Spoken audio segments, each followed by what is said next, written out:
welcome back. I'm Miriam, and today I'm bringing you another Fall Food Friday. I'm participating in Fallon's collab. She's from Moss Family TV.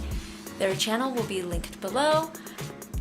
Today we are going to be making a pumpkin bread recipe, but I'm going to be using butternut squash. You can use canned or fresh squash. So I'm going to show you how I make my pureed squash from this, and then if you don't have it, like, you can use canned as well. Right here I have a butternut squash. You can do this with butternut squash, with pumpkin, basically any winter squash. So a lot of methods tell you that you have to cut it in half and then lay the halves, and hollow out the seeds and lay the halves down on a baking sheet. Well, I learned this hack that you bake it when it's whole. Yes, there's no trying to hack this thing open with a knife and slipping and cutting yourself. So what I'm gonna do is wash the squash and then put it in the oven. First thing I do is I preheat my oven. Now, I've learned this to always check my oven, because look, someone left this in here. That was not me. So always check your oven to make sure you don't have stuff in there. Also, my oven is nicely at counter height, but if you have a low oven, check it to make sure your kids, if you have kids, didn't leave toys in the oven. I've heard that's really nasty. So we're going to start by turning on the oven at 350. Okay, there's my squash. It's washed and in the oven. Just put it in the middle of your oven. I put it on a baking rack because sometimes they're known to drip. So now I'm gonna close that up and just gonna wait about 45 minutes and then we'll check on it. It's been 45 minutes. This is what you're looking for. You're looking for the squash skin to look very glistening and wet. So once it's done, and cooled off some, you can let it cool on the countertop or you can let it cool. I've noticed that just letting it sit in the oven for a little while longer helps. To just make sure it's all soft all the way through. So turn off the oven, let it sit, and then I'll come back later, probably like half an hour to an hour, and pull it out of the oven.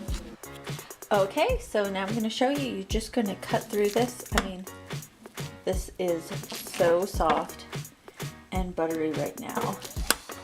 It's perfect for cutting into. I just let it cool off some. Obviously you don't want it just sitting out all day. So look at all that steam. So now I'm going to clean this out, and then I'm going to put it in my blender to puree.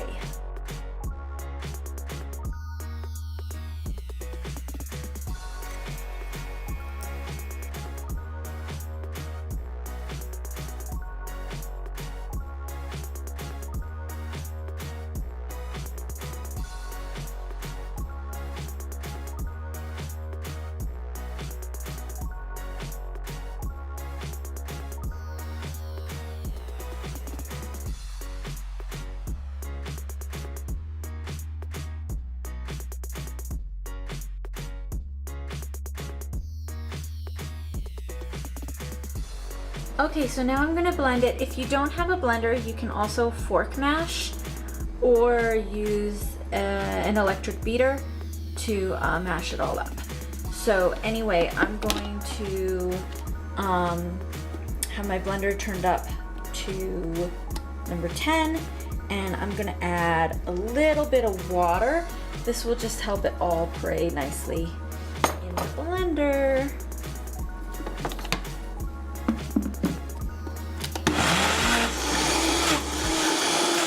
Okay, and as you can see, I have about a little over 3 cups, there's the 3-cup mark, of this puree, which is awesome.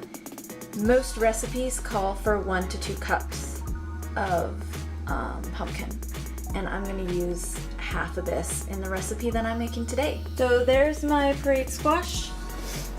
ready for storage. You can use this pureed butternut squash for all kinds of things besides baking. You can put it in soups, in sauces, and you can also feed your baby with it, either plain butternut squash or adding other flavors to it, like applesauce and stuff.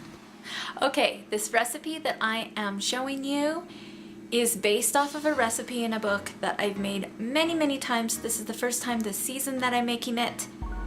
The book is called Whole Foods for the Whole Family, I think. It's a really old book made by La Leche League, which is a breastfeeding support group. So I don't have the recipe, so I'm kind of going off the top of my head, but I've also changed the recipe. Anyway, this recipe you can substitute almost any ingredient in here. I've made it many different ways. So if there's something that you don't eat in this recipe, you can kind of just leave it out. Okay, I organized the ingredients here in the way you're gonna put them in. So you can do 2 beaten eggs. Here's my butternut squash. Sugar, you can substitute and put honey in or any other sugar substitute you want. Salt. Pumpkin pie spice. This is the Trader Joe's one. We really like this one. It's different than some other pumpkin pie spices because, I don't know if you can see that, but anyway, it has cinnamon, ginger, lemon peel, nutmeg, cloves, and cardamom. A lot of other ones don't have the lemon peel or the cardamom, I think. Baking soda, flour. You can put oil in this recipe, but I'm making it without oil today. Optional add-ins are pecans and chocolate chips. That's what I'm putting in, but you can really put in any nut or dried fruit. Raisins would taste good in here. And then I'm going to be spraying my baking pan with this. This is an avocado oil spray. You can use any oil you want, but I choose avocado because it is a healthier oil than canola oil. So first I'm going to put my eggs in here and beat my eggs up.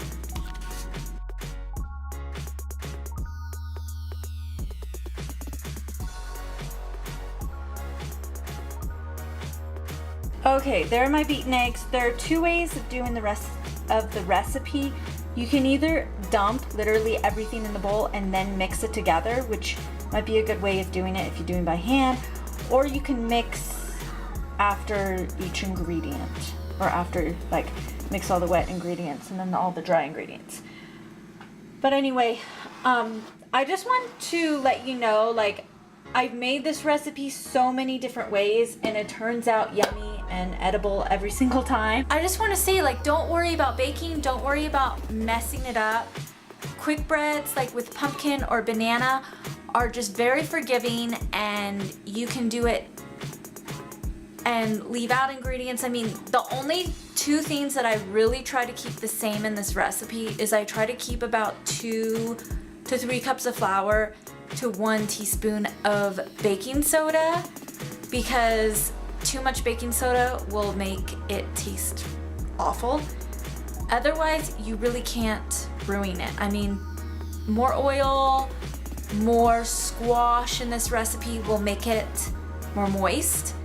And of course it will be drier if you don't, or if you over bake it a little bit, it will be drier. But if it turns out dry, all you do is you put lots of butter on it when it's all done.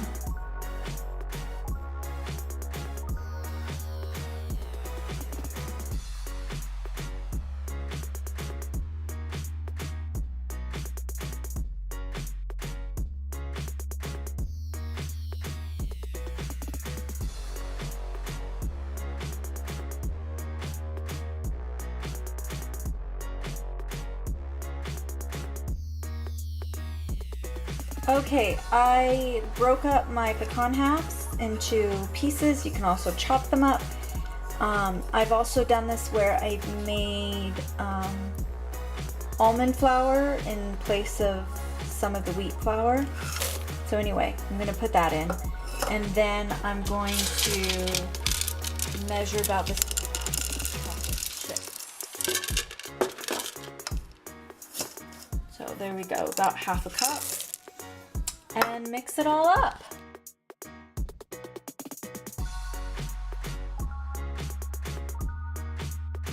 Next, you're gonna get your pan ready if you would like to make cupcakes.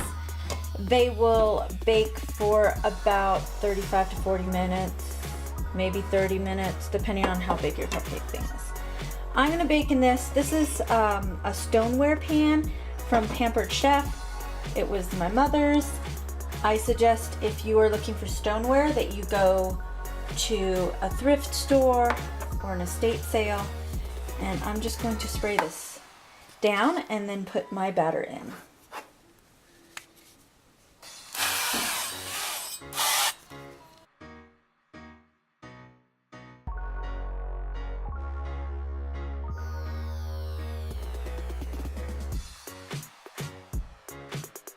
I'm gonna bake this for about 55 minutes, but I'm probably gonna check it in about 45 minutes.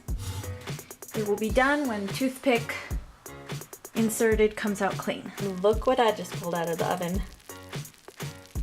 Do you hear that? It's sizzling. That's kind of funny. So anyway, I'm gonna let this sit for a few minutes. About 5-10 minutes, and then I'm gonna take it out of the pan. I just turned this out. It like literally fell out. That's why I love the stoneware pans. Yeah, they don't always, but this time it just fell out. It was great. Okay, now I'm gonna slice into it. Looks amazing. Slices. So anyway, I'm gonna take a bite and see how it is. I love the heel. I just got a mouthful of chocolate. That was really good. Of course the chocolate's good. The outside's really crunchy. It's not super sweet. I mean, I probably just put about a 1/4 cup of sugar in. So if you want a really sweet bread, then you'll want more. But this is perfect for breakfast, if you like chocolate for breakfast. Perfect for a snack. If you want it sweeter, then yeah, definitely put more sugar in.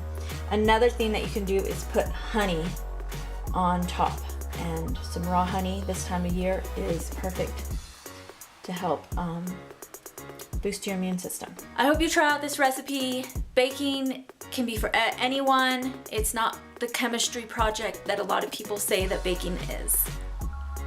So be sure to try out the playlist, I'll link it below, with all the other Fall Food Friday videos. Have a good day. Thanks for watching. Bye.